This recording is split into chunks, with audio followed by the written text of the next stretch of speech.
Come, let us worship the Lord in the beauty of holiness. Come, let us worship the Lord in the beauty of holiness. Give him the honor, give him the praise. Come, let us worship the Lord. Let's give him the praise. Hello, everyone. This is an Arcola Bible Church podcast, and I'm your host, Mark Kalpskoff. We went all the way to Germany to hear that performance from the Right Key Gospel Choir in Saalfeld. I was looking for a different version, but I really like this tune and arrangement. We're back with Jason Rodgers today to finish up our conversation about giving glory to the King of Kings and making him first place. But first, here's Ashish with our verse for the day. Ascribe to the Lord, all you families of nations. Ascribe to the Lord glory and strength. Ascribe to the Lord the glory due his name. Bring an offering and come into his courts. Psalm 96, verses 7 to 9. Thank you, Ashish.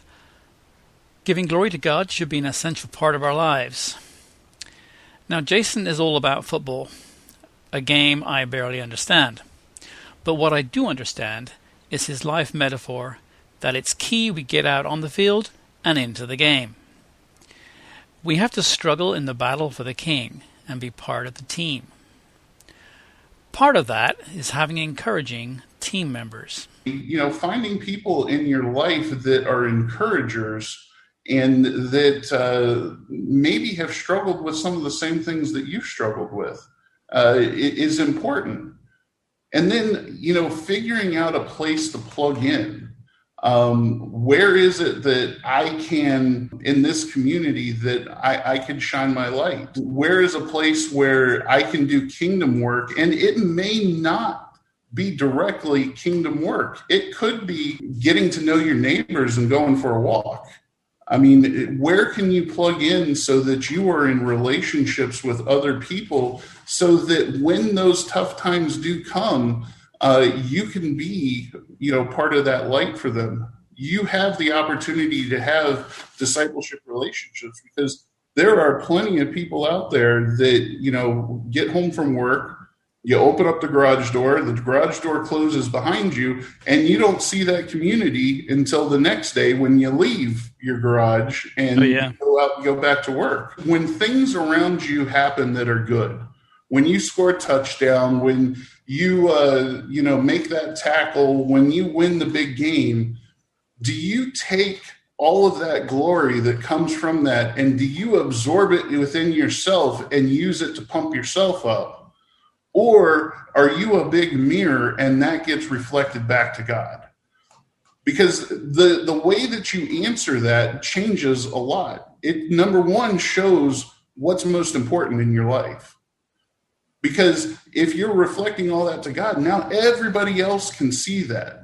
It's not inflating you as a person. It's not inflating your ego. When you get that big promotion, when that windfall check comes in, when, you make that decision to, not turn on that dirty site or drink or do drugs or any of those things that are destructive in your life, do you use that to build yourself up, or are you giving the credit back to God on that? And, when you're giving that credit back to God, that God is the king in your life. That is the single most important thing to you. And that faith that builds from that can have you weather anything. Right. Wow. Good stuff.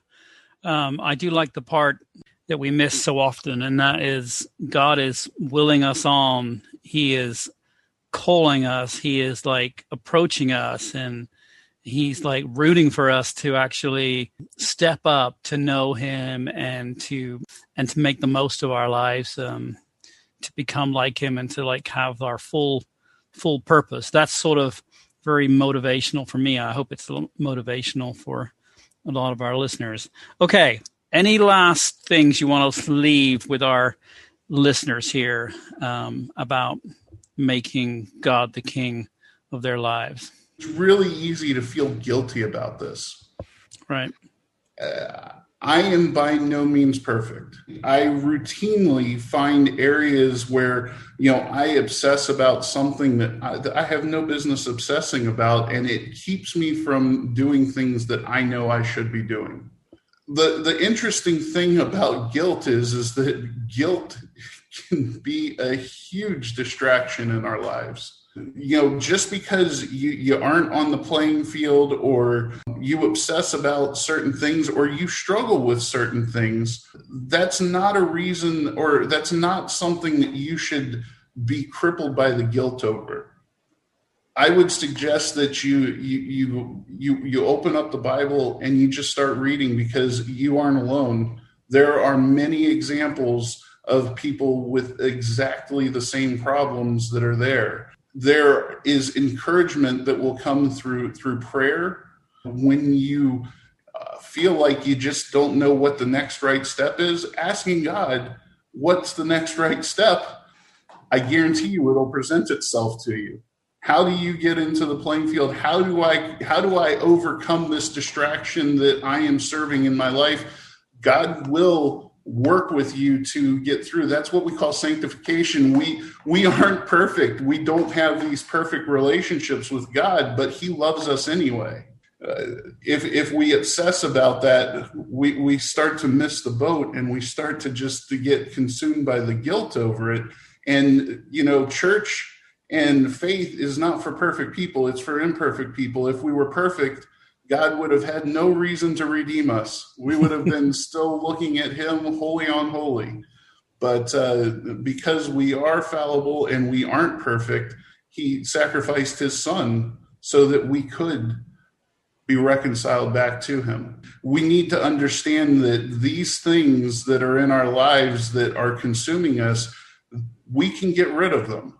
We could put God back to the place where he needs to be in our life, but we can't do that by putting our head in the sand. We have to get out on the playing field, and we have to work on that relationship with him. All right. Okay. Well, that's great. Great stuff. I feel encouraged. I feel I want to go out on the playing field. I hope our listeners do too. Thanks for being with us, Jason, and bringing up this important subject. I hope we can have you back. I know you've got some other tricks in your box that you would like to talk about. So we'll look forward to another time when we can have you back on. Hey, it was great, Mark. I really appreciate it, and I had a lot of fun. Okay, there you have it. We have to get rid of some things in our lives that are usurping the real king. The king is willing us on to a closer relationship with him, and that develops by getting out on the field and getting involved in his business. Thanks for listening. Tell your friends about the podcast. They're all available on arcolabible.podbean.com. Bye for now.